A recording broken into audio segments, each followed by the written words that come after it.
Monsieur le secrétaire perpétuel, Madame la Présidente, Mesdames, Messieurs les académiciens, Mesdames, Messieurs, chers collègues, chers amis, je vous remercie d'abord d'être là. Nous allons vous inviter à un voyage, pas très loin, dans les quelques mètres cubes qui nous entourent, à la découverte d'un sens qui est un sixième sens, qui a été oublié par Platon dans le Timée, mais vous comprendrez pourquoi. Alors on va essayer de vous faire une présentation qui est avec un regard qui est un peu différent de ce que nous pouvons faire dans des congrès scientifiques ou dans des cours de médecine, en essayant d'avoir un regard un peu plus humaniste et un peu plus ontologique sur ce que sont les vertiges, avec un profil plus évolutif de l'histoire, de ce sens, de l'orientation. Alors, qu'est-ce qu'un vertige? Un vertige, c'est par définition une illusion de mouvement, de soi dans l'espace ou de l'espace autour de soi. Nous avons tous connu un vertige rotatoire quand, enfants, nous tournions autour de nous et puis nous arrêtions les yeux fermés et nous avions cette sensation de rotation qui est un vrai vertige rotatoire. Comment peut-on créer cette illusion autrement? Vous allez comprendre en quelques mots, et on pourrait même s'arrêter là, ce que c'est qu'un vertige. Si je penche ma tête à droite, je prends l'exemple qui est là, à droite, l'image sur ma rétine va tourner, si je penche ma tête de 20 degrés à droite, l'image sur ma rétine va tourner de 20 degrés à gauche. Donc pour mon cerveau, cette rotation de l'image sur ma rétine est la même si je penche ma tête de 20 degrés à droite ou si l'environnement va basculer de 20 degrés à gauche. Si mon cerveau est correctement informé que ma tête est penchée de 20 degrés à droite, il va redresser l'image et j'aurai donc bien l'impression que l'environnement est stable et que si l'image a bougé sur ma rétine, c'est parce que j'ai penché ma tête. Admettons maintenant que mon cerveau soit mal informé. Il a une information qui n'est pas celle d'une inclinaison de 20 degrés à droite, mais seulement de 10 degrés. Alors il se trouve devant deux options. Ou bien le basculement des 20 degrés du décor résulte effectivement d'un basculement de ma tête de 20 degrés à droite, mais qui n'est pas ce que mon corps a senti, et donc je vais avoir une impression d'instabilité. Ou bien ma tête a réellement penché de 10 degrés, et dans ce cas, les 10 degrés complémentaires sont une bascule du décor de 10 degrés dans l'autre sens. Voilà l'autre vertige, le vertige de soi ou le vertige du décor. Mais si ce que je viens de vous dire est vrai, il y a quand même une lacune. C'est que si ce n'était que ça, il suffirait de fermer les yeux et on n'aurait plus de vertige. Et vous savez bien, encore une fois, quand on est enfant, qu'on tourne sur soi-même, si on ferme les yeux, le vertige continue. Donc la nuance est celle-ci. Ça n'est pas la bascule ou la rotation du décor que je vois qui se projette sur ma rétine, mais c'est la bascule ou la rotation de l'image que je me suis fait dans ma tête de mon environnement visuel. Donc le vertige est une illusion de mouvement de la représentation mentale de l'espace qui est instable, désorientée ou irréelle, ce qui est la hantise de nos passions et ce qu'aspirent tant les poètes. Donc il y a deux éléments constitutifs du vertige. C'est une perception erronée du mouvement, de sa tête et secondairement de son corps, qui aboutit à une construction non fidèle de l'espace environnant. Et c'est ce que nous allons voir dans les instants qui suivent, c'est d'une part comment on détecte ce mouvement de la tête et comment on construit cette représentation mentale de l'espace. Alors pour bien comprendre, imaginons un instant que nous soyons totalement privés de ce sens de l'orientation. Nous serions comme ce rameur dans le brouillard. Il est vain pour lui de ramer parce qu'il ne sait pas où il est. S'il rame, il ne sait pas où il va et ne peut en aucun cas savoir s'il est sur le bon chemin. Et c'est ça le sens de l'orientation. Le sens de l'orientation, ce n'est pas seulement retrouver sa voiture sur le parking d'un supermarché. C'est d'abord savoir comment je suis, moi, ici, debout, couché, aligné sur la verticale physique, incliné sur cette verticale physique. C'est ensuite savoir où je suis dans cet espace, dans cette pièce. Duquesne va vous montrer que nous avons des neurones qui définissent exactement où nous sommes dans une pièce. Et puis, si je sais où je suis dans la pièce, je peux effectivement élaborer le chemin, par exemple, pour sortir. Et puis, je pourrais vérifier l'adéquation entre le chemin parcouru et le chemin réellement imaginé. Donc, il y a un premier constat, c'est que la mobilité sans contrôle de la direction n'a aucun sens. Tourner autour de soi, tourner en rond n'a aucun intérêt. La mobilité n'a de sens que si on a la maîtrise de la direction. Alors, ce rameur, il serait sans doute bien aidé s'il avait une référence. Cette référence, ça pourrait être la lueur du soleil qui apparaît à travers le brouillard. Alors, il pourrait tenir un cap en maintenant le soleil à sa gauche. Mais là encore, ce n'est pas tout à fait juste, parce qu'il doit savoir que le soleil est à sa gauche. Exemple, j'ai pris ici, avant que vous n'arriviez, une photo de la porte de sortie de cette salle. Vous avez là, devant les yeux, la porte de sortie. Vous la voyez. Mais en fait, elle ne vous est d'aucune utilité pour sortir de cette salle. D'abord, c'est parce qu'il y en a plusieurs identiques, et en plus parce que vous ne savez pas où elle est. Il ne suffit pas de voir, il faut encore savoir où se situe dans l'espace ce que je vois. Et on en revient donc à la nécessité de connaître la position de son regard, c'est-à-dire la position de ses yeux dans son orbite et la position de sa tête dans l'espace, pour que l'information visuelle ait une quelconque utilité. Nous avons donc le deuxième constat. Le premier, c'était la mobilité sans contrôle, sans maîtrise de la direction n'a aucun sens, dans tous les sens de ce mot sens, et la vision sans localisation de son objet n'a aucune utilité. Nous allons voir que ces deux constats sont vitaux. Étant vitaux, ils sont primitifs. La nécessité d'identifier la direction remonte aux cellules vivantes il y a 2,5 milliards d'années. Et que, étant vital, primitif, il est donc largement inconscient, ce qui rend la grande difficulté, le caractère indicible pour les patients d'exprimer ce qu'ils ressentent quand ce sens de l'altération est déficient. Le caractère vital de ce sens induit aussi une grande anxiété et plusieurs patients nous disent qu'ils ont cru mourir le jour où ils ont ressenti leur premier vertige. Alors, il ne nous semble pas tout à fait absurde d'aller plus loin et de pousser encore plus loin les retentissements de ce sens de l'orientation. Et nous vous proposons même cette question. Y aurait-il eu un cheminement de la pensée sans l'expérience de la mobilité ? Il ne vous aura pas échappé que beaucoup de mots de la mobilité ont un sens abstrait, à commencer par l'équilibre, la désorientation, le vertige. Voltaire a utilisé le sens du vertige pour exprimer un état confus, c'est repris par Paul Morand, qui dit « Quel esprit de vertige s'est emparé de ma paisible ville, est-ce que nous allons devenir fous ?» Qui plus est, vous allez voir que ce sens de l'orientation, savoir où je suis dans cette pièce, mais d'à me différencier moi d'autrui, à prendre une perspective qui est la mienne ou une perspective qui est celle d'autrui. Vous allez voir que ça débouche aussi sur la capacité de prendre une perspective sur ce que pense autrui. Et qu'il y a donc une corrélation, et c'est démontré dans la littérature, entre cette modulation de la position, ma position dans l'espace et des questionnaires d'empathie. Le but et le chemin donnent un sens à la pensée, et là encore, c'est une terminologie empruntée à la mobilité. Par ailleurs, le temps est indissociable de l'espace. Notre mobilité détermine en grande partie nos cycles biologiques.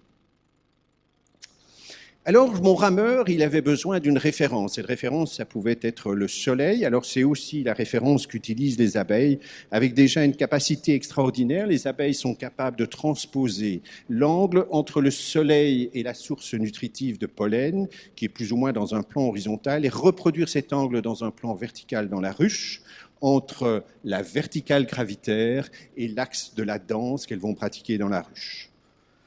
D'autres références sont utilisées. Les oiseaux migrateurs ont dans leur rétine des capteurs, des cytochromes qui leur permettent de capter le champ magnétique et ils voient vraiment sur leur rétine se projeter les lignes du champ magnétique. Mais depuis que la vie est sur Terre, la constante physique la plus stable, c'est la gravitation terrestre, bien plus que la température, que les concentrations en oxygène, que le vent, que la position du Soleil. Et donc la gravité est ce paramètre que l'évolution a décidé d'utiliser pour définir ce sens de l'orientation. Ce sens de l'orientation, qui n'est pas encore signifiant, qui n'est pas même encore une sensation, mais seulement dans son sens premier de direction, est déjà vital dans le monde végétal. Il est vital pour une plante que les racines poussent dans le sol et les branches dans le ciel, dans l'air, et pas l'inverse. Et donc, on va effectivement retrouver dans les cellules végétales des petites masses un peu plus lourdes qui vont sédimenter dans le bas de la cellule et qui sont des petits grains d'amidon et qui vont définir, si elles appartiennent à une cellule de la racine, la croissance de la cellule vers le bas et si elles appartiennent à une cellule d'une branche, la croissance de la cellule vers le haut. Il y a 2 milliards d'années, les cellules sont passées de prokaryotes à eucaryotes, c'est-à-dire qu'elles se sont enrichies de toute une série d'organites, un noyau, des mitochondries, tout ceci a abouti à ce que la densité et le poids de la cellule devenaient plus importants que le milieu aquatique ambiant. Conséquence physique, elles sédimentent au fond de l'eau. Mais ce faisant, elles sont donc privées d'oxygène qui est en surface, elles vont rapidement épuiser toutes les ressources nutritives qui sont au fond, et donc l'évolution va privilégier les cellules qui vont s'équiper d'une mobilité de cils et de flagelles. Mais encore une fois, pour monter, chercher l'oxygène vers la surface, il faut pouvoir avoir une notion, pas une sensation, mais une notion de l'axe gravitaire, c'est ce qu'on va appeler la gravitaxie. Et donc, on va retrouver, il y a 2 milliards d'années, dans les cellules, des petites masses qui sont comme des petits fils à plomb suspendus dans la cellule et qui vont indiquer à celle-ci la direction de l'axe gravitaire et lui permettre, avec les cils qui se trouvent sur le bord, de remonter vers la surface. Je vais vous montrer une petite vidéo qui sont d'autres cellules un peu plus élaborées et qui ont aussi des compétences chlorophylliennes. Vous allez les voir d'abord dans le plan horizontal. Elles sont dans une éprouvette dans le plan horizontal. Et puis, on va redresser l'éprouvette et vous allez voir que leur mobilité...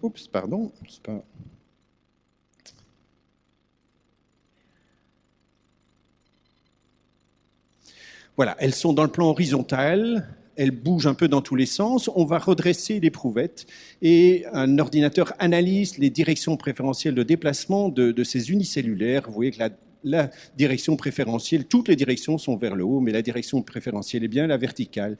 Elles ont cette compétence pour identifier l'axe gravitaire et monter vers la surface. Alors, quelques centaines de millions d'années plus tard, on est ici à 650 millions d'années, cet organite qui est intracellulaire va devenir un petit organe extracellulaire qui est très simple, qui est juste un petit pendule avec une masse qui est faite de grains de sable. Lorsque cette méduse, puisque c'est de méduse qu'il s'agit, est horizontale, ce grain de sable ne vient pas stimuler le petit neurone qui est à côté, et donc l'animal, ceci est un témoin de son horizontalité. Si il vient à s'incliner, cette masse va cogner le neurone, va le défléchir et provoquer une activité électrique qui va aboutir à la contraction des éléments contractiles qui se trouvent juste à côté, et donc l'animal va se redresser. Ceci permet à ces petites méduses de rester horizontales et de progressivement remonter en surface. Et puis, ce système de mobilité contrôlé par l'axe gravitaire ne suffit pas pour ne pas heurter un obstacle. Donc, est progressivement arrivé, on est toujours, il y a 650 millions d'années, à des premières ébauches d'œil. Et c'est toujours chez ces cnidaires, chez ces méduses, qu'on va retrouver quelque chose qui est très proche, finalement, de l'œil humain, avec une rétine, avec un cristallin, même avec une pupille. Mais on a vu, c'était un des constats initiaux, il est indispensable de maîtriser la direction du regard pour que ce soit utile. Si vous ne savez pas dans quelle direction regarde votre œil, cette information n'a aucune utilité.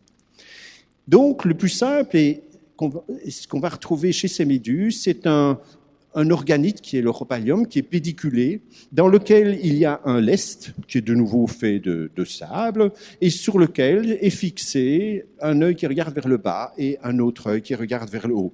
Donc de telle sorte que cet œil regarde toujours vers le sol et celui-là toujours vers le ciel. Donc la méduse peut non seulement monter vers la surface, mais elle peut aussi éviter les obstacles.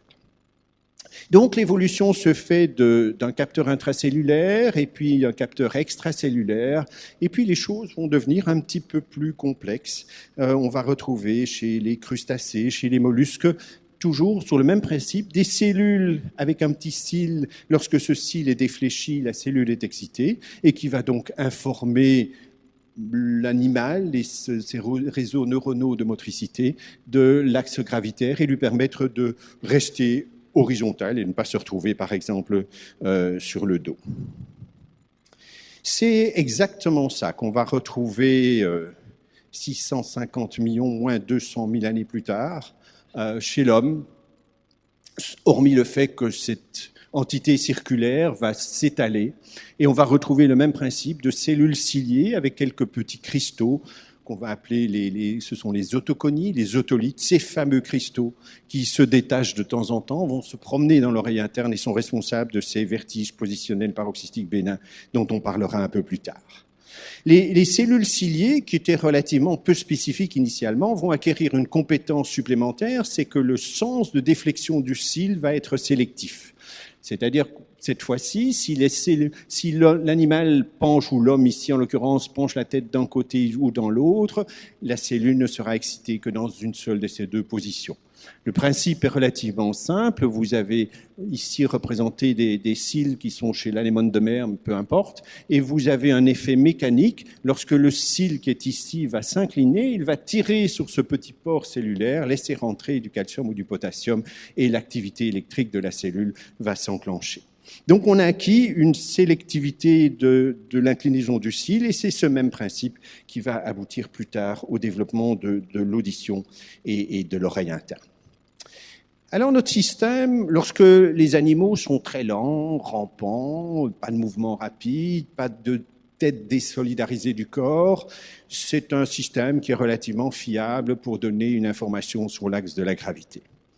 Lorsque la vitesse de déplacement va s'accélérer, et plus encore lorsque la tête va pouvoir avoir une mobilité relativement indépendante du corps, ce système n'est plus tout à fait satisfaisant. Je reprends l'image de départ. Vous avez la masse calcique qui informe ici, qui excite ces cellules ici et l'informe de la direction de la gravité. Si l'animal penche sa tête, il va par exemple, voilà, la structure a tourné et il va donc exciter les cellules voisines que j'ai ici illustrées en rouge. Maintenant, si l'animal n'a pas une inclinaison de la tête, mais un mouvement de translation, alors c'est vrai en avant, en arrière, à gauche, à droite, donc dans le même plan, vous voyez qu'on va exciter les mêmes cellules qu'ici. Donc, ce système ne peut pas distinguer l'inclinaison d'un mouvement de translation de l'autre côté. Donc, ceci commence à poser un problème lorsque les mouvements sont plus rapides. Et donc, l'évolution a privilégié le développement d'un organe quelque peu différent, mais toujours sur le même principe, avec une structure qui est toujours celle de cellules ciliées recouvertes de petits cristaux, mais à laquelle va être associée des cellules ciliées relativement libres. Il n'y a pas cette masse de petits cristaux. Alors, ce système est capable de faire la différence entre la rotation. La rotation va aboutir à la déflexion de ces cellules par la gravité qui s'exerce sur la masse calcique. Et puis, par inertie du liquide qui se trouve dans ce canal, on va aboutir à une déflexion des cils libres qui se trouvent dans cette structure. Par contre, s'il n'y a qu'un mouvement de translation vers la gauche, vous avez seulement la déflexion des cellules ciliées recouvertes d'une masse calcique et il n'y a pas de mobilité des cils libres parce qu'une translation n'induit aucun déplacement de liquide dans cette structure canalaire. C'est ce qu'on va retrouver chez les animaux, les poissons, et qui est exactement similaire à ce que l'on retrouve dans l'oreille interne, avec une structure comme ça, qu'on appelle l'ampoule labyrinthique.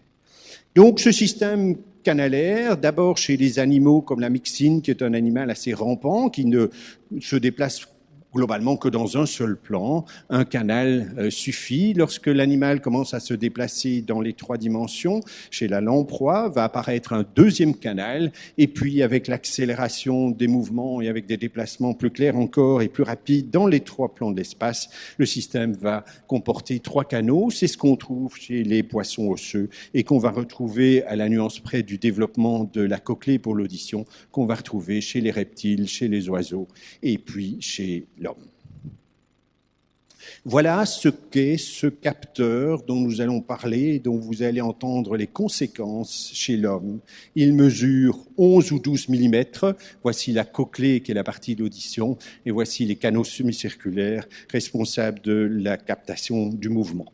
Dans ces canaux, au bout de ces canaux, ici, il y a ces fameux cils libres, relativement libres, qui vont se déplacer par inertie du liquide lorsque je vais tourner ma tête, et ceci dans les 3 plans de l'espace. Et vous avez ici au milieu cette structure ciliée avec des petits cristaux qui sont les capteurs de l'axe gravitaire. Nous en avons un dans le plan horizontal et un dans le plan vertical.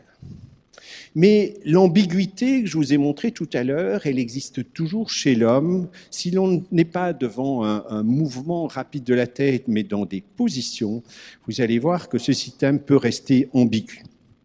En effet, voilà chez l'homme cette structure que vous avez vue, que je vous ai montrée, qui est l'utricule faite de cellules ciliées avec ces petits cristaux, lorsque la tête est en position érigée verticale. Si je mets ma tête en arrière, je vais induire une déflexion postérieure de ces cellules ciliées et j'ai donc un signal qui sera celui-ci. Si maintenant je fais une translation vers l'avant, donc une accélération par exemple en voiture, je vais avoir la même déflexion de ces cellules ciliées. Donc le système n'est pas très compétent pour dissocier je mets la tête en arrière d'une accélération vers l'avant.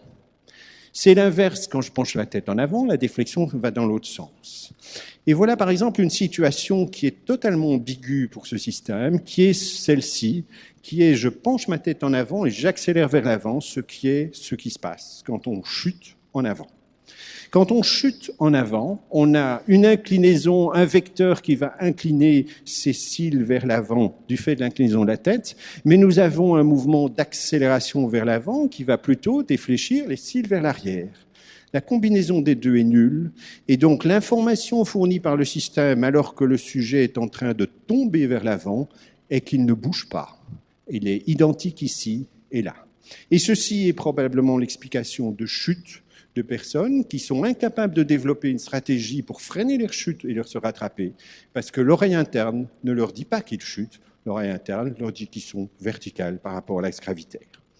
Cette ambiguïté est aussi à l'origine de nombreux accidents d'avion, et particulièrement au premier décollage d'avions sur des porte-avions, où les avions subissaient des accélérations très importantes, et au bout du porte-avions, les pilotes pensaient qu'ils étaient en train de cabrer beaucoup trop fort, et donc avançaient le manche et plongeaient dans l'eau. Et ça reste vrai au niveau du décollage aussi, puisqu'il y a cette ambiguïté entre une accélération importante vers l'avant et ce qui est le cabrage de l'avion. Le système ne peut pas dissocier les deux, et c'est une cause fréquente d'accidents d'avion. Ceci a été étudié. On a vu, c'était notre deuxième constat, que la vision sans le contrôle de la direction du regard n'a aucune utilité. Mais il faut aussi que l'image, lorsqu'on bouge la tête, soit stable. Une image brouillée parce que l'appareil de photo a bougé dans tous les sens n'a pas non plus d'utilité. Donc, parallèlement à ce système qui a une référence, qui est l'axe gravitaire, qui permet de détecter les mouvements de tête, vient se greffer tout un système de stabilisation du regard. Et déjà chez le crabe, avec cet organe que l'on connaît là, le statokyste qui est formé de ces cellules ciliées avec ces petits cristaux, nous avons déjà, et bien plus que chez l'homme, nous avons 9 muscles oculomoteurs qui permettent de bouger les yeux du crabe dans toutes les directions et de stabiliser l'image, ce qui est un prérequis pour que cette image soit de qualité et exploitable.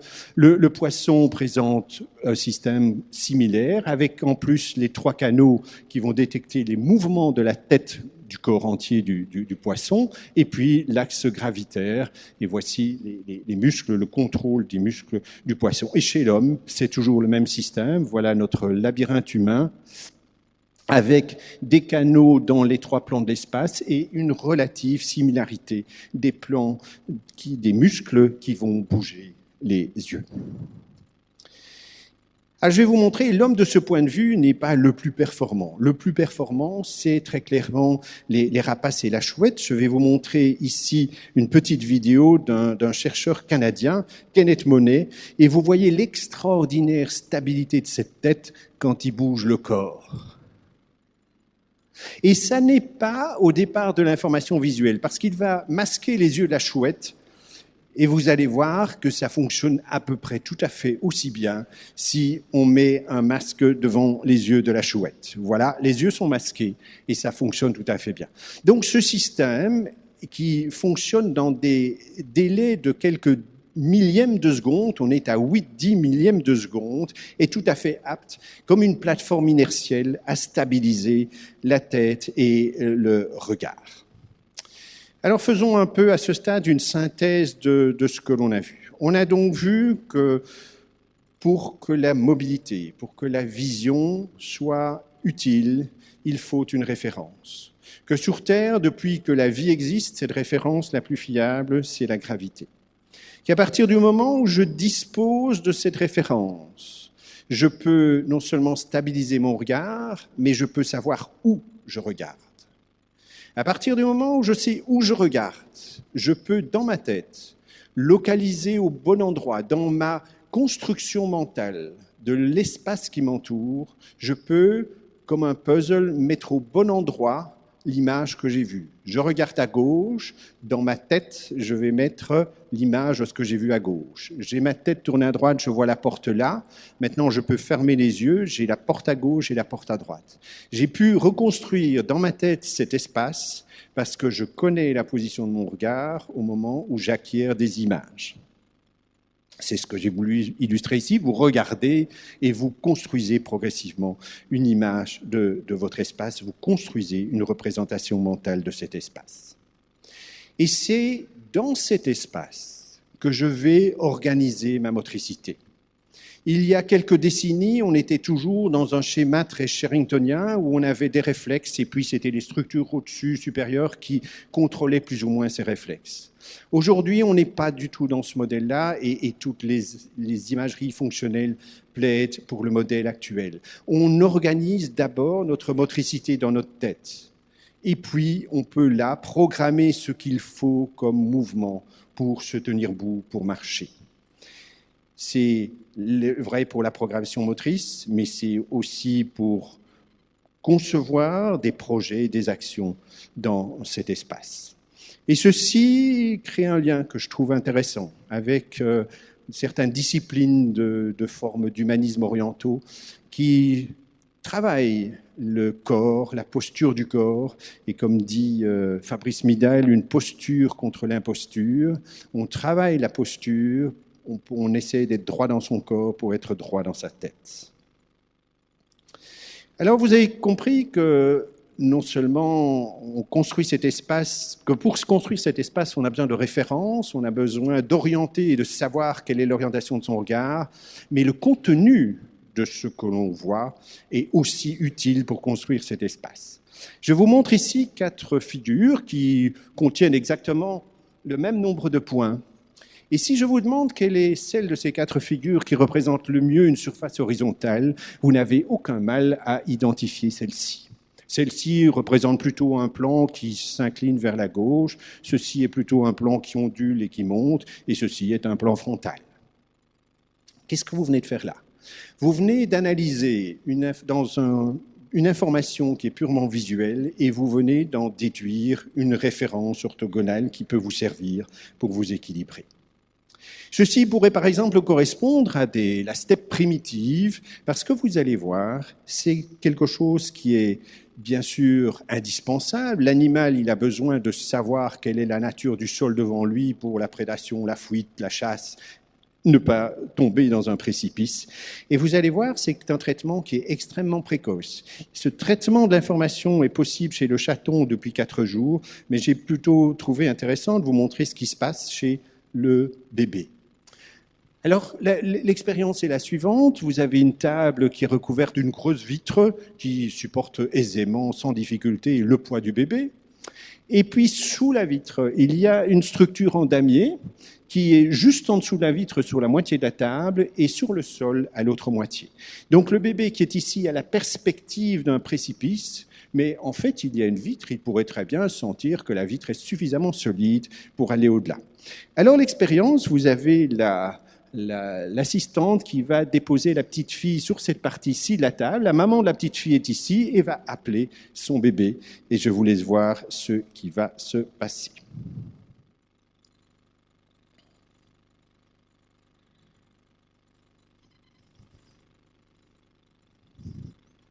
Alors, le bébé est tout content d'aller vers sa maman. Là, elle commence déjà un peu à se poser la question et regarder derrière. Voilà, donc en fait, ici, il y a la vitre. Ça, c'est la partie qui se trouve au sol. Elle continue. Encore un petit regard en arrière, quand même, pas très rassurée. Elle va franchir la limite. Il y a un jouet qu'elle aime bien là. Tout est fait pour l'attirer. Il y a sa maman qui est là. Et puis non. Non, là, je ne vais pas plus loin. Je m'arrête. Non, on ne m'aura pas. Donc, vous voyez, c'est un traitement de l'information qui est vital. Il faut pouvoir détecter le trou, la précipice qui est devant soi. Et c'est un traitement qui est extrêmement précoce. Là, on est chez une petite fille. C'est identifiable dès l'âge de 6 mois et chez le chaton dès le 4e jour. Ça, c'est donc un type de traitement. C'est le contenu, c'est un aspect du contenu du champ visuel pour estimer ici le relief du sol devant soi. Nous avons dans notre environnement habituel, et nous vous avons appris ça, il y a des références verticales qui sont fiables, les coins de pièces, les chambrons de porte sont des références verticales exploitables. Et cette information, nous l'utilisons. Et si nous sommes trompés parce que ces informations sont naturellement ou artificiellement inclinées, ceci va induire une erreur sur notre estimation de la verticale. Ceci, c'est une expérience avec des étudiants qui se trouvent devant un disque qui ne contient, c'est la seule chose qu'ils voient dans leur champ visuel, ce sont des lignes verticales. Lorsque ces lignes sont inclinées et qu'on demande aux étudiants d'estimer avec un petit joystick quelle est l'orientation pour eux de la verticale, l'inclinaison des lignes dans leur champ visuel va entraîner avec eux l'inclinaison de la verticale physique. Cette information visuelle est déterminante quant à l'estimation que l'on a de notre propre verticale. Et c'est malheureusement ce que l'on voit quand des personnes sont prises dans des avalanches. Elles peuvent être 3,50 m en dessous de la surface et creuser 8 mètres de tunnel, mais pas dans la bonne direction, parce qu'elles sont privées d'une information visuelle pertinente par rapport à l'axe de la verticale.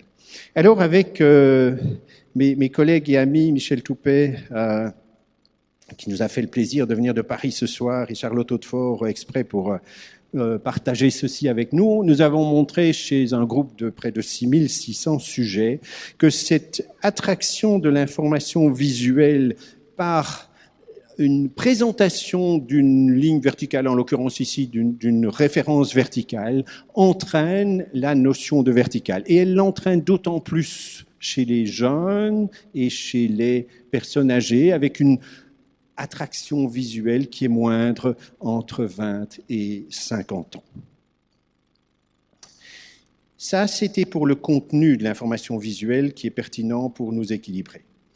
Nous pouvons aussi utiliser le déplacement de l'image pour estimer notre propre stabilité.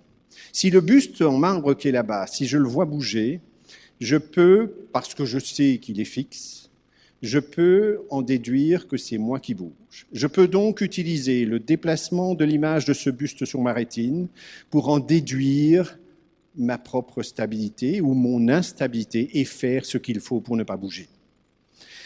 Ceci marche très bien, pour autant que ce que je regarde soit fixe. Et on va voir que c'est l'objet de complications chez nos patients. C'est aussi ça qui est responsable en partie du vertige du vide, où les références visuelles sont trop loin, ce qu'on appelle l'acrophobie.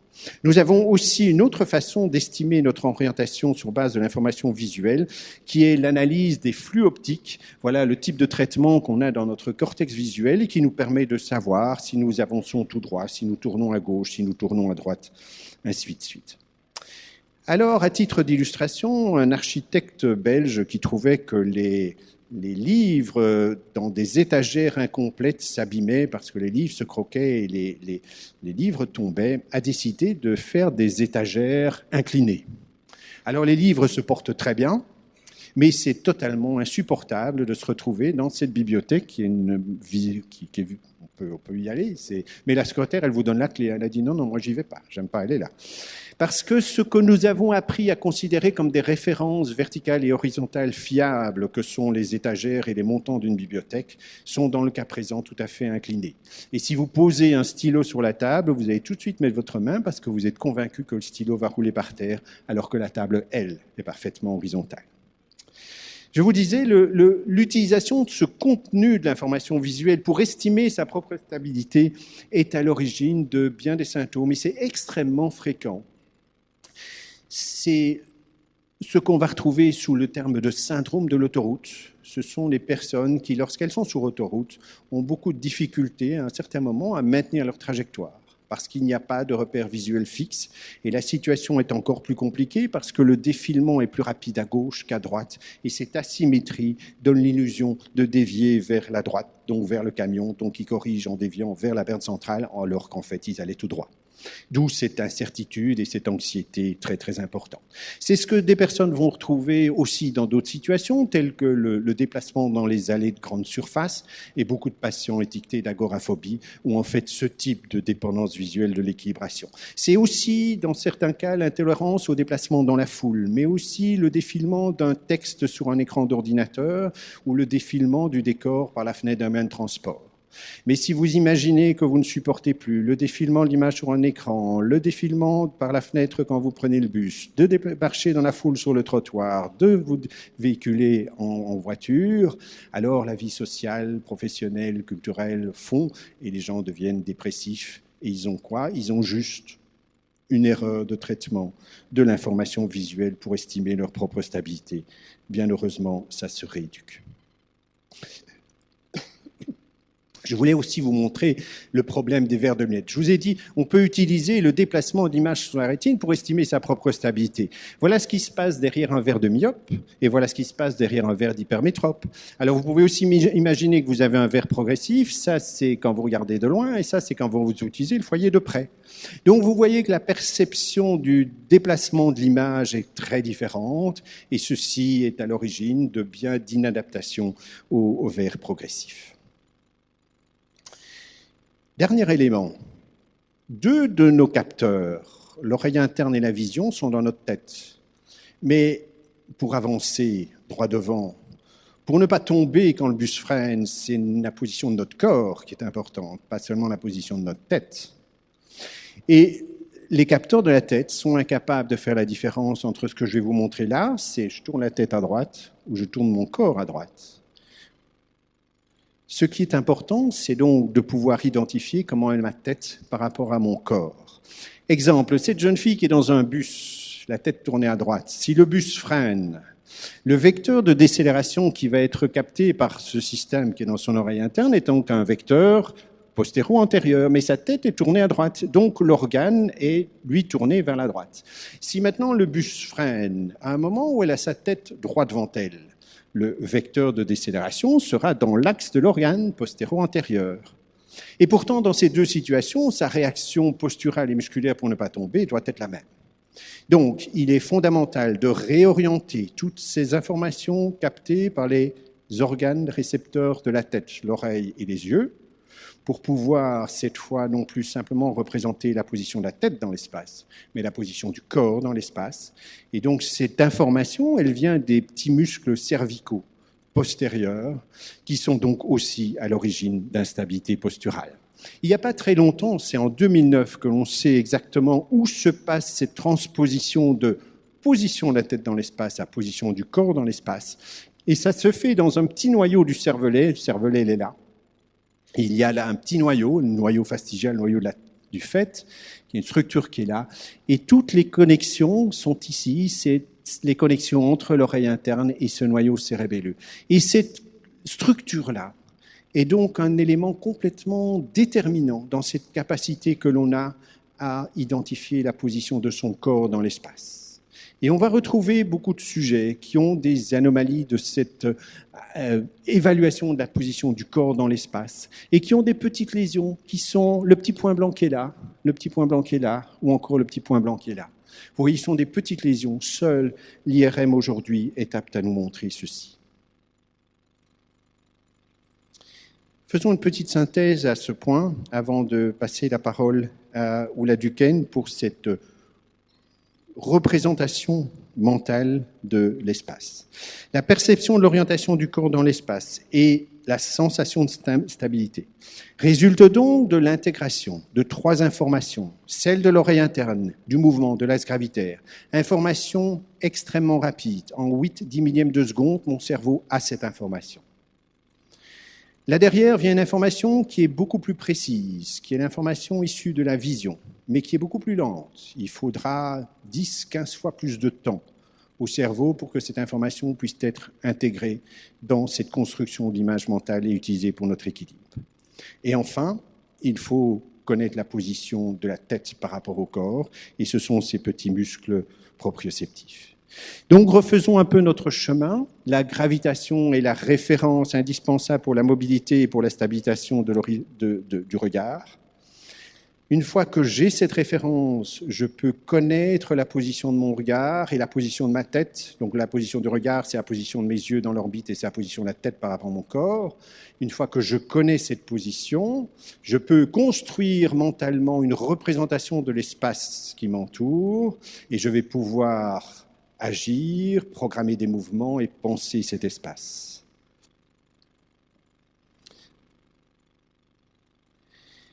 Ceci, c'est ce que Mme Duquesne va vous montrer, c'est pour faire le lien avec ce qu'elle va vous raconter. À partir du moment où j'ai cette représentation mentale de l'espace, je peux savoir où je suis dans l'espace. Si je sais où je suis dans cet espace, je peux me différencier, moi, d'autrui.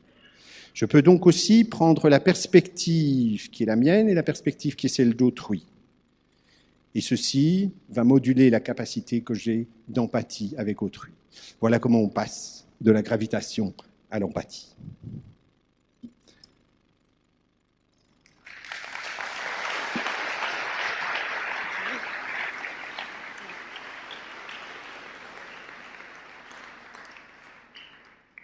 Alors, nous avons donc vu avec Christian Van Neschel que nous avons en fait une perception visuelle très très rapide de l'espace. Au départ, bien sûr, de cette vision sensorielle fragmentaire qui fait que l'on va pouvoir assembler les différents morceaux de notre espace visuel les uns à côté des autres un peu à la manière d'un puzzle, mais également l'importance de la connaissance de la direction du regard.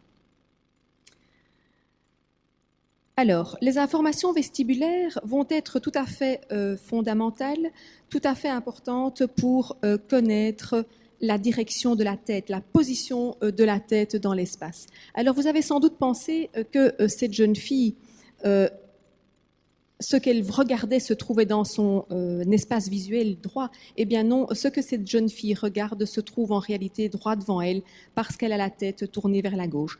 Et donc, pour savoir où se trouve ce que je regarde, il faut non seulement connaître la direction du regard, mais également connaître la position de la tête dans l'espace et la direction de la tête. Les informations vestibulaires vont également être tout à fait importantes pour la stabilisation du regard au cours du mouvement.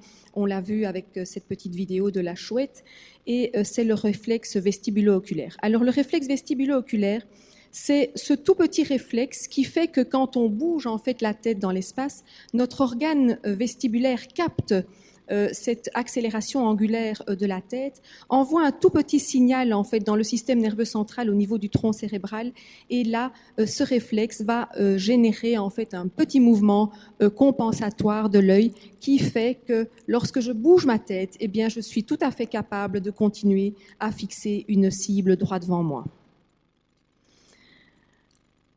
Les informations vestibulaires sont également tout à fait déterminantes pour la stabilisation du corps dans l'espace, et c'est le réflexe vestibulospinal. Lorsque mon corps s'incline, eh bien, à nouveau, les capteurs vestibulaires détectent cette inclinaison par rapport à l'axe de la verticale et envoient en fait des signaux vers le système nerveux central qui vont à leur tour générer un réflexe vestibulospinal pour rétablir notre posture. Les informations vestibulaires vont également être extrêmement importantes pour la détermination de la conscience des différents segments de son corps et de la conscience de soi, mais également de la conscience de soi dans l'espace. Et ce n'est qu'avec une représentation mentale tout à fait correcte de l'espace et la conscience de soi dans l'espace que l'on va pouvoir projeter des actions dans cet espace et y naviguer.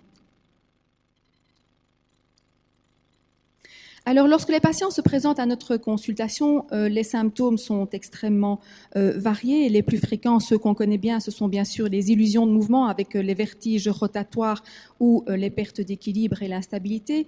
Mais certains patients peuvent également avoir une modification de leur schéma corporel, une sensation d'être plus grand ou plus petit. Certains patients vous racontent que lorsqu'ils marchent, ils ont l'impression de naviguer avec leurs yeux au ras des pavés.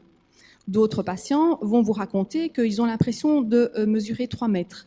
Certains patients, en rentrant dans une pièce, ont leurs pieds parfaitement stables sur le sol, ils connaissent la pièce, ils connaissent l'emplacement de chaque objet dans cette pièce, et pourtant, ils ont une bascule de 90 ou 180 degrés de leur champ visuel. C'est ce que l'on appelle le room tilt illusion. Et puis d'autres patients vont encore faire des expériences plus particulières. Ce sont les illusions de sortie de corps, les out-of-body experience, et nous allons voir un petit peu où tout cela a lieu. Alors, pour que cette jeune fille puisse s'approprier ses pieds, il faut non seulement, bien sûr, qu'elle ait l'image de ses pieds, il y a ce qu'elle voit, mais également là où elle les voit. Et là où elle les voit, eh bien, cette information va lui être donnée non seulement par la connaissance de la direction du regard, on en a déjà bien parlé, mais également par la position et la direction de la tête dans l'espace qui va lui être fournie par toute une série d'informations périphériques, mais notamment aussi les informations proprioceptives de la nuque. Et si ce qu'elle voit, là où elle le voit, correspond en fait à une représentation de son schéma corporel, alors ses pieds sont bien à elle. Et donc, pour qu'il y ait en fait une conscience de soi ou des différents segments de soi, il faut qu'il y ait une cohérence sensorielle. Et ceci a été étudié par le paradigme expérimental de la rubber hand illusion ou l'illusion de la main en caoutchouc. Alors, comment cela se passe ? Le sujet est assis à une table et on place devant lui une main en caoutchouc alors que sa main gauche réelle est cachée. Alors l'examinateur va appliquer des stimulations tactiles synchrones entre l'index réel et l'index factice. Alors, le sujet se trouve là dans un conflit d'informations sensorielles. Il y a quelque chose qui n'est pas cohérent. Ce qu'il sent ne se trouve pas là où il le voit. C'est un conflit d'informations que le cerveau va devoir gérer. Alors, comment va-t-il trouver la solution à cela ? Eh bien, très rapidement, au bout de quelques minutes, l'illusion va devenir la solution et le sujet va s'identifier, va prendre possession de cette main en caoutchouc et va ressentir en fait les stimulations tactiles là où il les voit.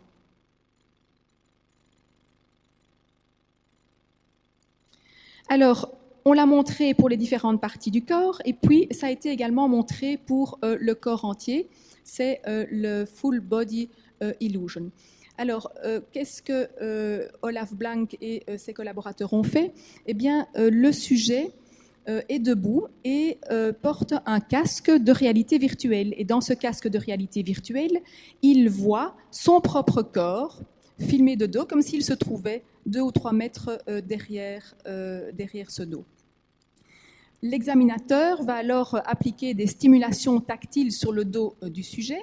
Et donc, encore une fois, on crée là un conflit d'informations neurosensorielles, puisque le sujet va percevoir les stimulations dans son dos, mais il va les voir 2 ou 3 mètres devant lui dans le casque de réalité virtuelle.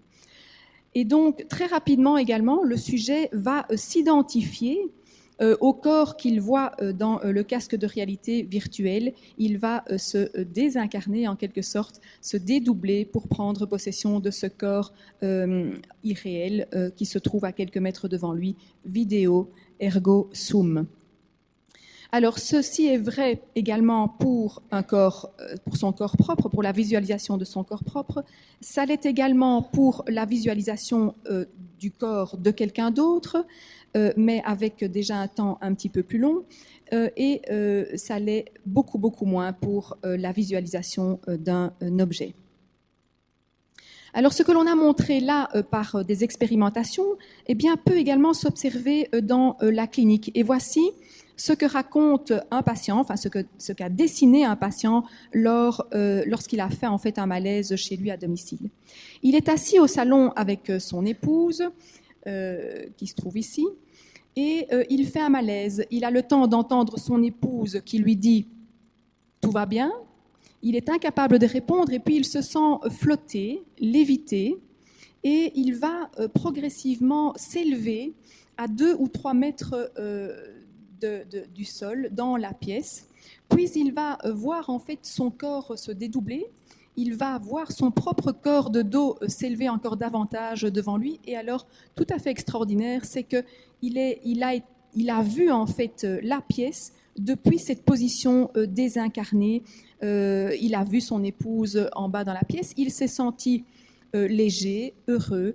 Et ce patient a pensé « je suis en train de mourir ». Eh bien, mourir, c'est ça.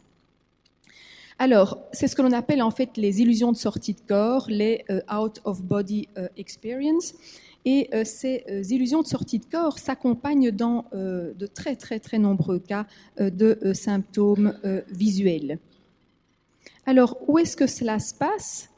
Eh bien, les techniques d'imagerie fonctionnelle ont permis de voir non seulement chez des patients qui allaient être traités de leur épilepsie, mais également chez des patients qui ont fait des illusions de sortie de corps avec des petits accidents circulatoires dans le système nerveux central, que les lésions se situaient systématiquement toujours au même endroit, au niveau de cette jonction pariéto-temporale droite dans l'insula postérieure. C'est là que l'on a observé toutes les activations en imagerie fonctionnelle. Et cette zone correspond en fait à une zone très importante d'intégration de nombreuses informations neurosensorielles. Et Christophe Lopez, lorsqu'il a cartographié le cortex vestibulaire, eh bien, il a montré que dans cette zone, dans cette jonction pariéto-temporale et l'insula postérieure, il y avait une densité particulièrement importante d'informations d'origine vestibulaire. Alors, les lésions vestibulaires périphériques aussi peuvent s'accompagner de symptômes un petit peu plus particuliers et induire en fait des altérations du schéma corporel. Alors vous allez voir chez ce sujet, vous allez entendre ce monsieur se plaindre de sensations de vertige des hauteurs lorsqu'il incline sa tête vers l'avant. Alors Christian Van Neschel vous a expliqué qu'avec le seul système autolytique, eh bien, il n'était pas possible de faire la différence entre une inclinaison statique vers l'avant de la tête et une décélération vers l'arrière. Pour les cellules ciliées, le stimulus, il est le même.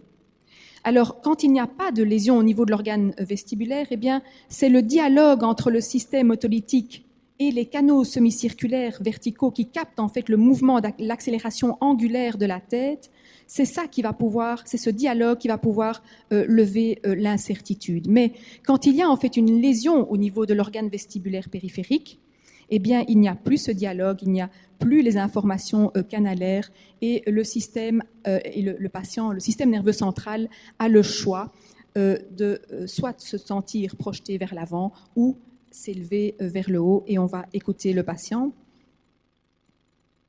Parfois, quand je regarde mes pieds debout, j'ai l'impression de mesurer 3 mètres, d'être plus haut que je ne le suis. Voilà. Et ça dure combien de temps ce phénomène? Ça dure tant que je regarde mes pieds. Si je regarde devant, ça s'en va. Et si je regarde en bas, j'ai l'impression que j'ai un vertige, quoi, un léger vertige, une impression d'altitude. Alors ce patient, il est assis sur sa chaise et donc ces informations proprioceptives lui disent pertinemment bien qu'il n'est pas en train de tomber vers l'avant. Et donc la solution, eh bien, c'est l'autre sensation, c'est cette sensation d'être étiré vers l'arrière et il a l'impression de mesurer 3 mètres. Alors nous avons vu l'implication des informations vestibulaires dans la conscience des différents segments du corps, dans la conscience de soi, dans la conscience de soi dans l'espace, mais les informations vestibulaires ont aussi une implication dans la conscience d'autrui, dans cette capacité que nous avons à faire la distinction entre ce qui est soi et ce qui est autrui. Alors l'expérience qui a été réalisée est la suivante. Le patient est en fait assis sur un fauteuil motorisé qui va tourner alternativement vers la droite et vers la gauche, et le patient doit dire s'il se sent tourner vers la droite ou s'il se sent tourner vers la gauche. Alors, il porte un casque de réalité virtuelle, et dans ce casque de réalité virtuelle, il va voir soit sa propre image, tournée en miroir vers la droite ou vers la gauche, soit l'image de quelqu'un d'autre tournée vers la droite ou la gauche en miroir, ou un objet tourné en miroir vers la droite ou la gauche. Alors, ce qu'on a montré, c'est que quand le sujet voyait dans le casque sa propre image tournée en miroir, eh bien, cela entraînait en fait un renforcement très très important de la perception de sa propre rotation. Et à l'inverse, lorsque l'on voit le corps de quelqu'un d'autre tourné en miroir, eh bien, cette capacité à détecter son mouvement propre est diminuée. Alors, ce qui a été fait ensuite, c'est de corréler ça à des échelles d'empathie. Et Christophe Lopez a bien montré que les personnes qui avaient les plus mauvais scores de détection de leur mouvement en voyant quelqu'un d'autre, eh bien, avaient les plus hauts scores d'empathie. Et c'est un petit peu comme si ces patients sont capables en fait de changer en fait de référentiel, de passer d'un référentiel égocentré à un référentiel allocentré, et donc de prendre le point de vue d'autrui, de prendre le point de vue de quelqu'un d'autre, et donc de détecter ses mouvements plutôt que ses propres mouvements. Et donc, il y a là une relation tout à fait intéressante, effectivement, entre les détections de mouvements et les coefficients, les échelles d'empathie. Alors, on a également regardé un petit peu en imagerie fonctionnelle la superposition, la cohérence de tout ceci. Alors, voici la localisation du cortex vestibulaire. Voici la localisation, toujours dans cette même zone, de la conscience de son corps, de la possibilité de changer de perspective visuospatiale et où se passent en fait les informations liées à l'empathie. Ceci a aussi été montré par Dessetti en imagerie fonctionnelle dans des épreuves, dans des expériences de mimétisme. On connaît ces résonances sensorimotrices entre soi et les autres. On a tous eu déjà en face de soi une personne qui se met à bâiller et on a envie de bâiller. Et on a tous eu des personnes en face de soi qui se grattent et on ressent des démangeaisons. C'est ce qu'on appelle la résonance sensorimotrice entre soi et les autres. Et dans les expérimentations qui testent ça, eh bien, l'activation corticale, elle est également ici. Elle est ici. Alors, la représentation mentale de l'espace. et la représentation de soi dans l'espace sont en fait des prérequis indispensables à la navigation dans cet espace, à projeter des actions, à faire des actions dans cet espace. Et ceci a été récompensé du prix Nobel de physiologie et de médecine en 2014, qui a été obtenu par John O'Keefe, un Anglais, et le couple norvégien May-Britt et Edward Moser. Alors, qu'est-ce qu'ils ont fait? Alors, John O'Keefe, très rapidement, a commencé à étudier en fait l'hippocampe. Alors, l'hippocampe est une petite structure située tout à fait ici, dans le fond cachée dans le fond de l'encéphale. Et il s'est intéressé à l'hippocampe et ses lésions et les pertes de mémoire spatiale que l'on observe dans ces lésions. Et donc, chez le rat, il a étudié les cellules de l'hippocampe, il a enregistré des cellules hippocampiques et je vous laisse écouter. Ceci, c'est son expérience, donc c'est d'enregistrer une cellule de l'hippocampe d'un rat qui court librement dans un enclos. Alors vous allez entendre des petits crachotements, et ces petits crachotements, ce n'est pas le bruit de fond de la vidéo, ce sont les potentiels d'action de la cellule qui est enregistrée.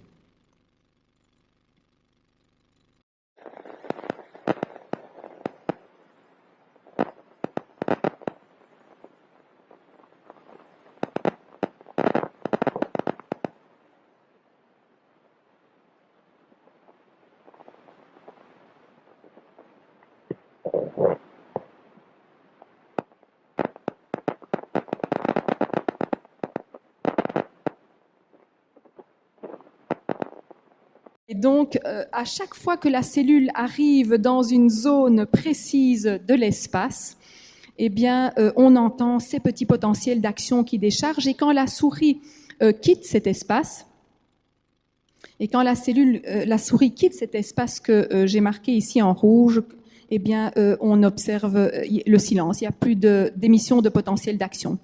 Et donc, John O'Keefe a appelé ces cellules les place cells ou cellules place, qui est en fait une cellule qui va nous indiquer où je suis dans l'espace. C'est une sorte de cellule de géolocalisation dans l'espace, et ça reste vrai quelle que soit la forme de l'enclos. Donc, on a modifié la forme géométrique de l'enclos, et la cellule continue toujours à charger dans le même endroit de l'espace. Et chaque cellule décharge à un endroit spécifique de l'espace.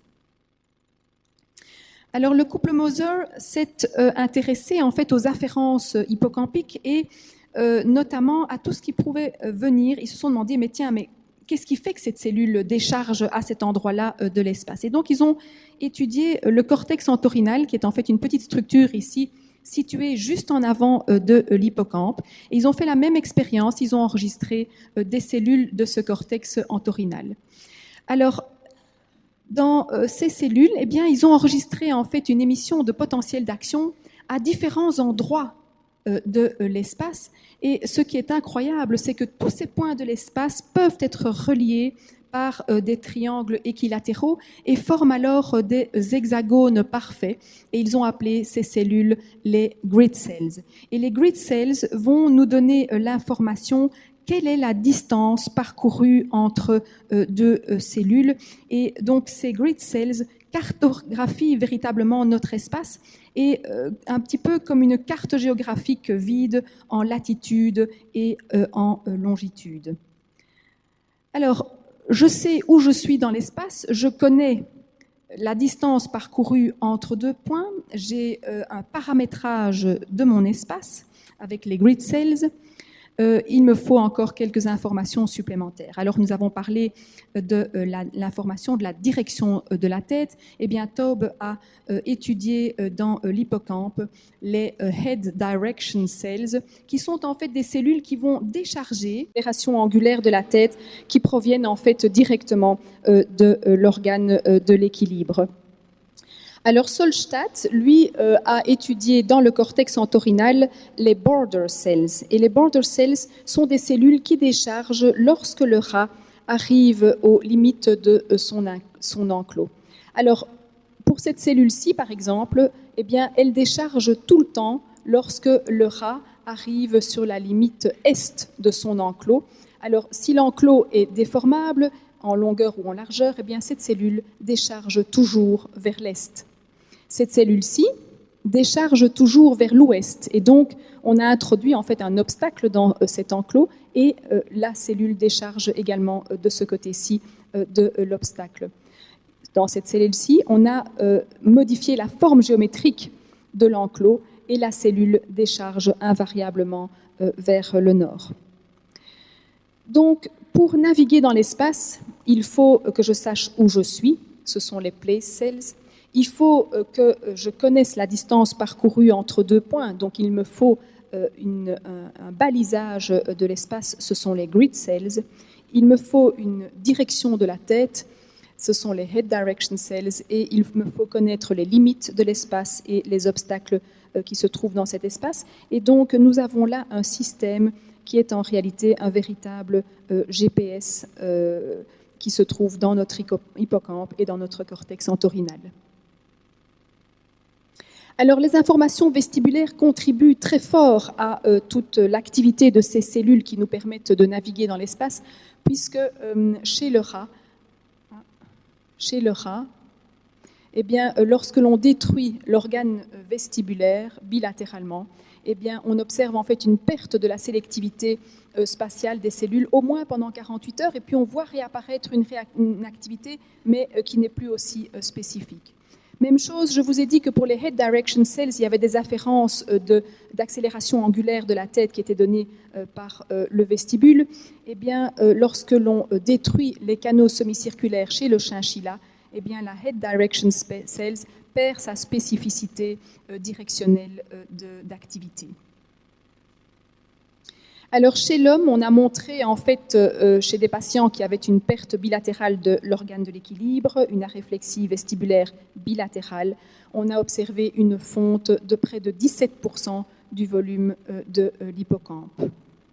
Et voici le cas d'une patiente qui avait une lésion, en fait, au niveau hippocampique et qui présentait, en fait, une instabilité aiguë à la marche, mais surtout une perte de la mémoire spatiale avec une incapacité à retrouver dans sa cuisine ses ustensiles. Et donc, à partir de ce petit cas clinique, nous allons survoler les principaux diagnostics d'atteinte vestibulaire. Alors, vous avez tous sûrement déjà entendu parler de maladie de Ménière. C'est un diagnostic que nous retrouvons souvent dans nos consultations et pourtant la maladie de Ménière ne représente que 6% de la totalité des vertiges. Alors, la maladie de Ménière a été décrite par Prosper Ménière déjà en 1891 et répond en fait à une définition extrêmement précise. C'est une pathologie qui évolue par crise et donc il faut au moins 2 épisodes consécutifs pour qu'on parle de maladie de Ménière. Et les crises se présentent comme ceci. Donc ce sont des patients qui se plaignent d'abord d'une pression douloureuse derrière l'oreille, d'une sensation de pression, de plénitude au niveau de cette oreille. Et puis, ils ont des bourdonnements graves, un bruit de moteur dans leur oreille. Et puis, tout d'un coup, cette oreille se ferme. Ils ont une perte de l'acuité auditive de manière tout à fait brusque. Et puis, une crise de vertige rotatoire qui va en général durer 15, 20, 30 minutes, en général qui ne va pas excéder 1 heure. Et puis, quand la crise se termine, le patient est extrêmement anxieux et épuisé. Alors, on ne connaît pas l'étiologie de la maladie de Ménière, mais on sait qu'il s'agit en fait d'une distension des structures de l'oreille interne sous la pression du liquide endolymphatique, qui est en fait le liquide qui se trouve dans l'oreille interne et qui va entraîner en fait une toxicité au potassium pour les cellules ciliées. Alors, dans certaines formes, on retrouve en fait une incidence familiale avec probablement une atteinte des canaux potassiques membranaires. Alors, le vertige positionnel paroxystique bénin est plus fréquent. Il représente à peu près un vertige sur 3 chez l'adulte. Et ce sont spécifiquement des patients qui présentent des vertiges rotatoires très intenses lorsque la tête se trouve positionnée dans un plan bien précis de l'espace. Alors, les patients présentent un gros vertige, parfois accompagné d'un peu de nausée, jamais de vomissement, ou en tout cas très rarement, et ce vertige dure 15, 20, 30 secondes, et puis disparaît jusqu'à la remobilisation de la tête. Alors, à quoi ce vertige est dû ? Alors, Christian Van Eschel vous a montré qu'à la surface de l'organe autolytique, nous avions en fait un magma, nous avons les cellules ciliées bien sûr, et puis nous avons un magma qui contient des cristaux de carbonate de calcium, que sont les otolithes, et il arrive, pour des raisons multiples, que parfois ces cristaux se mobilisent, quittent l'utricule où ils doivent se trouver et arrivent en fait dans la partie la plus déclive de l'organe de l'équilibre, le canal semi-circulaire postérieur. Alors que se passe-t-il ? Eh bien, vous allez le voir sur cette petite vidéo. Donc, on prend en fait la position du canal où on suspecte se trouver les petits cristaux, et on effectue en fait un mouvement dans le plan de ce canal. Donc c'est par exemple le patient qui se couche le soir dans son lit. On voit les petits cristaux qui se mobilisent dans le canal, et puis on voit l'œil qui commence à bouger, qui a ce mouvement rotatoire et vertical tout à fait typique. Et pendant ce temps-là, le patient présente un vertige. Alors ceci peut se produire lorsqu'on se couche le soir dans son lit, lorsqu'on fait un passage chez le coiffeur, ou le matin quand on se réveille et qu'on se lève de son lit. Alors à ce moment-là, les cristaux, les petits otolithes font le chemin inverse, restimulent l'organe de l'équilibre, on retrouve en fait ce petit mouvement oculaire tout à fait caractéristique, le nystagmus en sens inverse. Alors il s'agit d'un phénomène purement mécanique, et donc le traitement n'est absolument pas médicamenteux, mais bien de la kinésithérapie, de la physiothérapie, ce sont des manœuvres spécifiques qui vont traiter cela. Alors la névrite vestibulaire est en fait une inflammation de la gaine du nerf vestibulaire qui va entraîner en fait une interruption brusque des influx nerveux, des potentiels d'action dans ce nerf vestibulaire. Alors, potentiel d'action dans le nerf vestibulaire, ça veut dire qu'il y a tout d'un coup 180 000 potentiels d'action par seconde qui disparaissent. Et donc, ça crée une grosse asymétrie entre le côté droit et le côté gauche au niveau du système nerveux central. Alors, comment cela se manifeste ? Eh bien, le patient va présenter en fait un début brutal d'un grand vertige rotatoire très intense, accompagné de nausées, de vomissements. Il est incapable de tenir debout. Il n'y a pas de symptômes auditifs. Et tout cela va durer quelques jours, 2-3 jours, avant de s'amender sur 8 ou 10 jours. Alors, la névrite vestibulaire représente 6% des vertiges et est d'origine virale. Et je repasse la parole à Christian Van Eschel. Alors,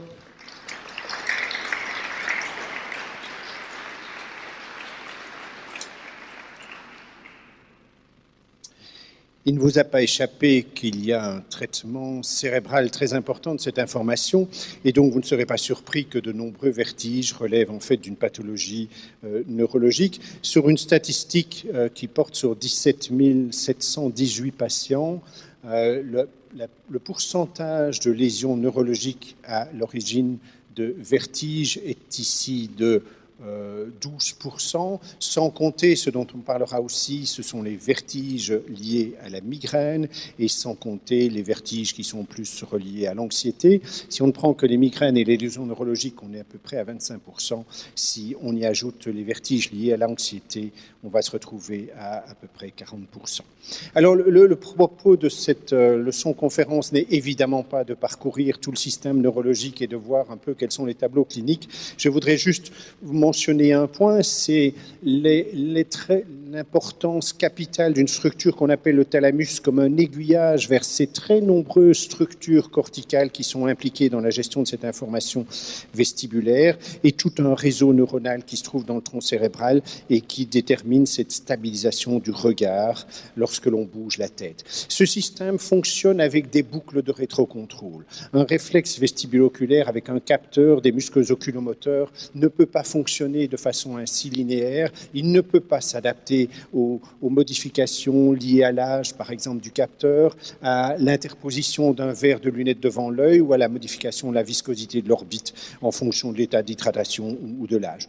Donc tout ceci travaille avec des boucles rétrocontrôle. Si je tourne ma tête de 10 degrés à droite, il faut que pour que l'image soit stable, mes yeux fassent 10 degrés à gauche.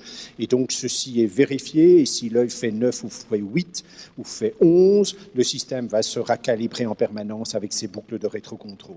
Je vais juste vous montrer une illustration. Si cette boucle ne fonctionne plus correctement, par exemple avec une lésion, l'information visuelle remonte vers le cervelet et redescend pour ajuster l'efficacité de ce réflexe. Si vous avez une lésion là, vous avez un système de stabilisation qui se met à osciller. C'est une propriété des systèmes de rétrocontrôle. S'il y a un délai dans la boucle, le système se met à osciller et vous avez ce qu'on appelle un nystagmus avec en permanence l'œil qui bouge. Et encore une fois, la lésion est une toute petite lésion qui est là. Ce n'est pas un tableau neurologique dramatique, c'est une plainte de vertige, d'instabilité avec un petit nystagmus. Et seule l'imagerie est capable de montrer ça. Et encore, pas toujours. La sémiologie clinique est vraiment fondamentale. Autre chose amusante, nous avons hérité des animaux qui ont la vision latérale un vieux réflexe qui ne nous sert à rien, mais quand un cheval ou un lapin penche sa tête à gauche, il a son œil gauche qui monte et son œil droit qui descend. Parce que s'il n'avait pas ça, quand le cheval penche sa tête à gauche, il y a un œil qui regarde le sol et l'autre le ciel, ça ne l'aide pas beaucoup à progresser devant. Donc nous avons hérité de ce réflexe, sauf que notre vision est passée en frontale et n'est plus en latérale. Et que donc, quand nous penchons la tête à gauche et à droite, nos yeux tournent. Voilà, j'ai penché ici la tête d'une personne à 45 degrés à droite. Voilà un repère sur sa pupille. Et voilà la tête penchée 45 degrés à gauche. Cet angle n'est pas exactement le même. Notre œil tourne. Si je penche ma tête à gauche, mes yeux tournent un peu à droite. Si je penche ma tête à droite, mes yeux tournent un peu à gauche. Lorsque ce système est déréglé, je vais retrouver ce vieux réflexe archaïque de l'animal qui a la vision latérale. Je vais donc avoir un œil qui regarde plus haut que l'autre et j'aurai une diplopie d'origine vestibulaire. Alors, si on monte plus haut, je vous ai dit, ce thalamus, c'est vraiment une structure d'aiguillage de l'information vers le cortex. Et si nous avons une petite lésion là, nous n'avons plus de problème de stabilisation du regard. Ça se passe en amont. En aval, nous n'avons plus que cette information qui monte vers le cerveau, qui m'informe de où je suis dans l'espace, comment est mon corps par rapport à mon axe de la gravité. Et donc, des petites lésions, alors c'est encore une fois, c'est ça la difficulté de la clinique de ça, c'est qu'il faut non seulement trouver la lésion, mais il faut aussi savoir qu'une lésion comme ça est pertinente par rapport à ce dont se plaint le patient. Parce que la lésion, c'est le petit point noir qui est là, qui est blanc dans cette structure-là, qui chez un autre patient est aussi noir là. Il est blanc là, il se retrouve là. Et chez cette dame, voici la lésion qui est reportée sur une cartographie du thalamus. Et la symptomatologie, c'est quoi? Cette patiente, ce monsieur se sent instable, et quand vous les regardez, il penche de travers, il s'aligne sur une perception de verticale erronée. Évidemment, ça fragilise leur équilibre, il suffit de les bousculer un peu, et ils sont par terre. Un gros diagnostic, parce que là, il n'y a pas de lésion à trouver, c'est la migraine vestibulaire. Vous savez pas, quand on a une migraine, on peut avoir une hypersensibilité au bruit, à la lumière. Eh bien, on peut aussi avoir une hypersensibilité à l'information issue de l'oreille interne. Et je vais faire un petit mouvement de tête et je vais trouver qu'il est insupportable, que j'ai fait 3 tours, que je suis instable, et un observateur extérieur ne voit rien d'anormal. Ce diagnostic de migraine n'implique absolument pas d'avoir mal de tête en même temps qu'on a un vertige. Il suffit, ces critères diagnostiques sont maintenant officialisés par l'International Headache Society depuis 2013, il suffit d'avoir une histoire de migraine, et ce peut être régulier ou c'est peut-être 15 ans avant, et d'avoir des épisodes au cours desquels on a des vertiges et d'autres symptômes migraineux, mais qui peuvent se limiter à une hypersensibilité, au bruit, à la lumière, à des troubles visuels. Ce qui distingue aussi ceci des autres formes de migraine, c'est que les symptômes d'instabilité ou de vertige peuvent durer beaucoup plus longtemps, de 5 minutes à 72 heures, mais il est dit aussi dans les notes de bas de page de ces critères internationaux que certains patients ont besoin de 4 semaines pour récupérer leur état initial. Et je repasse la parole à Oula Duquesne qui va vous parler d'autres hypersensibilités du cortex.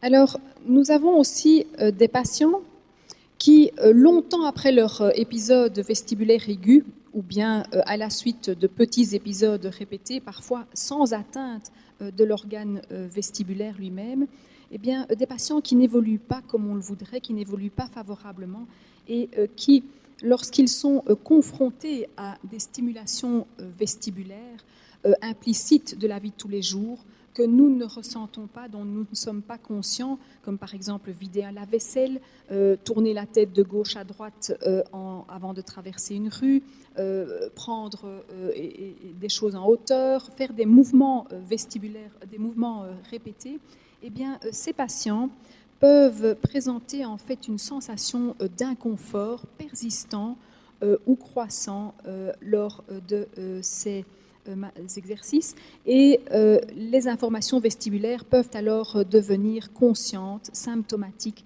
explicites. Et donc ces patients font ces mouvements de la vie de tous les jours, les perçoivent et puis vont les anticiper, les décortiquer, vont les éviter progressivement, ils vont devenir anxieux à l'idée de devoir faire ces tâches et finalement peuvent développer des phobies. Et c'est ce que nous avons appelé l'hypervestibulie, qui est en fait une sensibilité anormale à cette modalité neurosensorielle vestibulaire. Elle existe déjà pour d'autres, elle est bien connue pour d'autres afférences neurosensorielles, comme par exemple la sensibilité à la lumière, l'hyperacousie ou la sensibilité anormale à la douleur.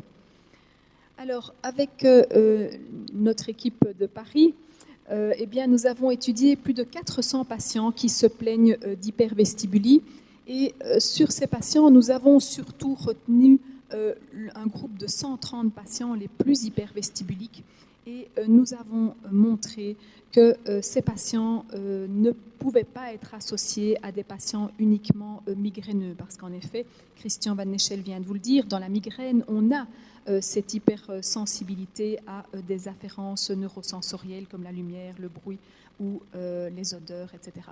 Et que ces patients n'étaient pas non plus des patients qui présentaient uniquement des hypersensibilités neurosensorielles. Alors, comment est-ce que nous avons expliqué cette hypervestibulie ? Eh bien, il s'agirait tout simplement, comme pour d'autres afférences neurosensorielles, et ça a été déjà très bien étudié pour la douleur, de processus en fait d'hypersensibilisation centrale où il y a des modifications biochimiques au niveau des membranes qui rendent ces cellules beaucoup plus excitables à un stimulus qui est infraclinique pour d'autres sujets. Et si le patient est prédisposé et présent de l'anxiété ou de la dépression, eh bien, il peut alors développer des entités qui sont déjà bien décrites actuellement, qui sont la chronic subjective dizziness. Alors, comment va-t-on explorer la fonction vestibulaire ? Alors, l'exploration de la fonction vestibulaire va toujours consister à étudier, analyser, quantifier ce petit mouvement oculaire compensateur pour stabiliser le regard lors d'un mouvement de la tête, et que l'on appelle le nystagmus ou que l'on appelle le réflexe vestibulo-oculaire. Alors, l'un des tests, c'est l'épreuve rotatoire qui consiste à mettre le patient sur un fauteuil motorisé qui va tourner alternativement vers la droite ou vers la gauche. Alors, lorsque on tourne sur le fauteuil, l'organe vestibulaire détecte ce mouvement angulaire et génère en fait les petits mouvements nystagmiques inverses compensateurs. Et donc, l'examinateur peut regarder en temps réel ces petits mouvements nystagmiques, ces petits mouvements nystagmiques qui s'impriment sur le graphique et le mouvement et la vitesse du fauteuil rotatoire. Et donc le but sera ici de comparer les réponses nystagmiques vers la droite, les réponses nystagmiques vers la gauche et d'éventuellement mettre sur la piste d'une asymétrie vestibulaire de l'organe ou de la fonction. Alors le Head Impulse Test, donc nous vous avons dit que l'organe de l'équilibre devait stabiliser le regard lors du mouvement. Donc ça veut dire que si l'on fait des petites impulsions de la tête au patient et que ce patient ne présente pas d'altération de l'organe de l'équilibre, eh bien le regard doit rester stable. Et donc on va faire un petit test où on demande au patient de fixer une cible devant lui et on lui fait faire des petites manœuvres impulsionnelles de la tête. En cas de pathologie, l'œil va être emporté avec le mouvement de la tête et on va observer une petite saccade de correction pour recentrer le regard. Alors, regardez chez cette patiente qui présente en fait une atteinte bilatérale de l'organe de l'équilibre et on voit très très nettement cette petite toque, cette petite saccade, voilà, de recentrage. Alors, il est bien évident que cette patiente, lorsqu'elle se promène dans son supermarché et qu'elle doit tourner la tête vers la gauche ou vers la droite pour prendre des articles dans les rayons, eh bien, elle ne peut pas avoir une vision stable. Elle est instable, elle présente ce qu'on appelle des ossiopsies, c'est-à-dire des petits tremblements en fait, du champ visuel synchrone avec les mouvements de la tête. Alors actuellement, ce test est instrumentalisé par des caméras à haute fréquence qui permettent l'enregistrement à la fois du mouvement de tête et du mouvement de l'œil et qui comparent les deux puisque le rapport mouvement de l'œil sur mouvement de tête doit être évidemment proche de 1. Alors les épreuves caloriques. Alors, Robert Barani a été récompensé en fait du prix Nobel de médecine en 1914 pour ses travaux sur le vestibule et il a été le premier à démontrer que lorsque l'on irriguait le conduit auditif externe avec de l'eau froide ou de l'eau chaude, eh bien, on créait en fait un gradient de température de part et d'autre du canal semi-circulaire et donc on induisait en fait des courants de convection dans les liquides de l'oreille interne, ce qui va en réalité stimuler l'organe, l'ampoule du canal semi-circulaire et induire donc ces petits mouvements nystagmiques que l'on va pouvoir enregistrer. Alors, la stimulation calorique n'étudie pas uniquement l'oreille interne, mais stimule en réalité toutes les voies vestibulaires centrales jusqu'au niveau du cortex. Et c'est un test qui est maintenant très très utilisé pour étudier l'implication de la fonction vestibulaire dans différents processus cognitifs en neurosciences, en association bien évidemment avec les techniques d'imagerie fonctionnelle. Alors, comment cela se passe? Eh bien, le patient est installé sur un divan d'examen et on instille de l'eau dans le conduit auditif externe qui sera recueilli dans un petit baquet.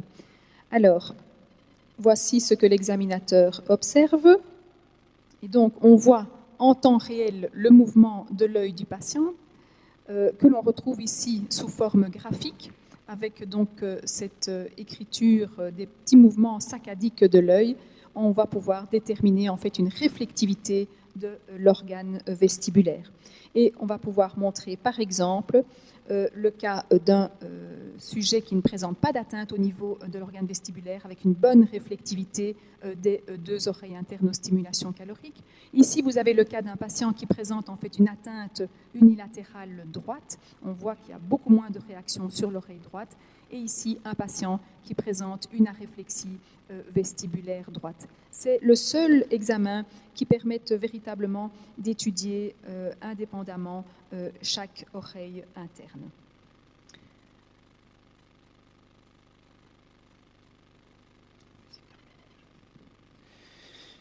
Pour terminer, je vous cite encore deux autres examens. Vous avez aussi compris qu'il n'est pas facile de tester la représentation mentale de l'espace d'un sujet, raison d'ailleurs pour laquelle pendant des décennies, on ne connaissait pas du tout cette compétence du système vestibulaire, parce que chez le chat, c'est très difficile d'avoir une idée de sa représentation mentale de l'espace. On a un paramètre pour accéder à cette représentation mentale, c'est la représentation de la verticale, que l'on fait avec une barre lumineuse et le sujet dans l'obscurité totale, ou en l'absence de toute information dans son champ visuel, va devoir aligner cette barre selon ce qu'il estime être la verticale.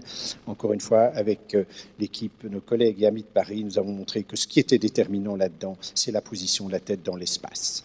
Nous avons aussi, grâce à la Fondation GED, pour avoir nous avons pu développer un prototype d'une mesure qui est la capacité que l'on a à stabiliser l'image. Ça m'a toujours surpris que quand on va chez l'ophtalmologue, on est assis immobile à regarder une image qui est immobile, et si vous êtes capable de l'identifier, on vous dit vous avez une vision normale.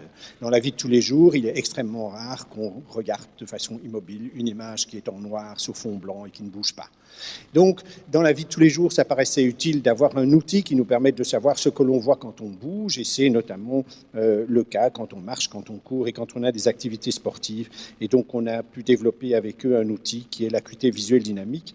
Je ne vais pas rentrer dans les détails pour essayer de terminer et laisser la place aux questions. Ce système permet de très très bien discriminer les sujets sains et les sujets qui ont une réflexie vestibulaire. Et ce que nous avons pu montrer aussi, c'est que l'entraînement à cette stabilisation du regard permet d'améliorer les performances chez des patients qui ont un déficit. Je vous ai montré quelle était l'extraordinaire stabilité du regard chez la chouette. Voilà un autre exemple, l'extraordinaire stabilité de la tête d'un guépard quand il court. Vous voyez, là aussi, l'animal est beaucoup plus performant que l'homme. Et ce réflexe de stabilisation de la tête en fonction des mouvements est quelque chose que l'on retrouve chez l'homme, mais avec une moindre efficacité, et que l'on peut enregistrer en envoyant des stimulations sonores qui vont ébranler le capteur de la gravité et enregistrer l'activité musculaire au niveau du cou ou au niveau des yeux. Un dernier mot sur l'imagerie. Vous avez vu que l'imagerie est essentielle, déterminant l'IRM dans ces diagnostics. L'imagerie fonctionnelle qui permet de voir quelles sont les zones cérébrales qui s'activent quand le patient est confronté à une tâche donnée est fondamentale dans cette compréhension qui évolue à toute allure, et ça depuis une quinzaine d'années. Néanmoins, et c'est malheureusement un message qui n'est pas bien perçu par de nombreux médecins, c'est que l'imagerie n'est pas toute la vérité. On entend trop souvent dire l'imagerie est normale, donc ce patient n'a pas de problème neurologique. C'est faux. Vous avez dans des petites lésions, et ici on n'est pas devant des patients qui ont des lésions dramatiques avec des hémiplégies, avec des aphasies, on a un petit problème qui peut avoir des grosses conséquences, mais la lésion est petite. Dans ces petites lésions, une imagerie par IRM avec des techniques performantes, c'est une étude qui date d'il y a 2 ans, est efficace à montrer de la lésion dans 50% des cas, 55% des cas lorsque l'imagerie est faite 24 heures après l'installation des symptômes. Lorsque l'imagerie est faite 90 jours après l'installation des symptômes, la capacité à identifier ces petites lésions est inférieure à 5%. Donc une imagerie négative n'est pas du tout exclusif d'une lésion neurologique, et là encore, c'est la sémiologie qui est importante. Voici un exemple d'un patient avec une IRM à J+4, à J+27, il n'y a plus rien à voir. Alors je termine avec un hommage à mon tour à faire à Madame Valerio. Si Madame Valerio a été très aimable dans ses propos pour notre collaboration, je veux aussi lui rendre un hommage. Elle se souviendra sûrement de ce travail en 1984, il y a 30 ans, où elle était une des expertes et une pionnière dans cette imagerie fonctionnelle. Elle emportait ses patients dans sa voiture en Hollande, à Eindhoven, chez Philips, où il y avait un prototype d'IRM. Vous voyez les images qu'elle obtenait à l'époque avec des IRM d'un demi-Tesla, et vous voyez où, notamment grâce à sa contribution, on est là aujourd'hui. Madame Valerio nous a permis et nous a toujours ramené à cette sémiologie. On ne traite pas des images, on traite des patients. Et quand on voit des images qui pour nous étaient nouvelles, il faut savoir si elles sont ou non pertinentes par rapport à ce dont souffre le patient. Pour conclure, le vertige est donc une illusion de mouvement, de la représentation mentale de l'espace et de soi dans cet espace, par altération d'un sens, qui est le sens de l'altération, qui au début n'était qu'une perception de la direction, est devenu une sensation, et chez l'homme a une vraie signification. Ce sens de l'orientation est primitif, vital, préconscient. Il est donc extrêmement anxiogène parce qu'il est vital, il est souvent inconscient parce que primitif. Il a une dimension psychosociale et module notre relation avec autrui. Et c'est un champ d'exploration extrêmement important. Des données dont on ne vous a pas parlé montrent par exemple que des stimulations vestibulaires permettent de réduire le dédoublement de personnalité chez des patients schizophrènes. Son exploration, vous l'avez bien compris, est multidisciplinaire, et ceci est un plaidoyer pour une médecine de fonction et pas une médecine d'organes. Je veux absolument terminer en remerciant d'abord nos patients, parce que c'est eux qui nous ont tout appris, c'est eux qui ont la vérité, et c'est à nous à comprendre pourquoi. Et particulièrement les patients de l'Association française de vestibulopathie idiopathique. Ce sont des patients qui viennent de tous les coins de France et de Belgique, qui consacrent 2 dimanches par an à venir faire des expériences auxquelles nous les soumettons et qui ne sont pas forcément toujours très, très agréables ou très confortables. Merci à eux. Je veux aussi remercier mes collègues et amis de l'Institut de recherche en otologie de Paris, Michel Toupet, Charlotte Hautefort, qui ont fait l'amabilité de venir ici, mais aussi Alexis Bozor-Grailly qui travaille à Dijon. Des fondamentalistes avec lesquels on travaille qui nous ont beaucoup appris. Michel Lacour et Christophe Lopez, auxquels on a fait souvent référence et qui travaillent au laboratoire de neurosciences intégratives et adaptatives à Marseille. Enfin, à nos collaborateurs, on n'a pas parlé de thérapeutique, mais leur rôle est essentiel, fondamental pour soulager nos patients, Jean-Marc Alexandre, Jacques Mignolet, Ludovic Marc et Alain Zetoun, et enfin à la Fondation JED qui nous a permis de développer les prototypes d'acuité visuelle dynamique. Et enfin, merci à vous tous.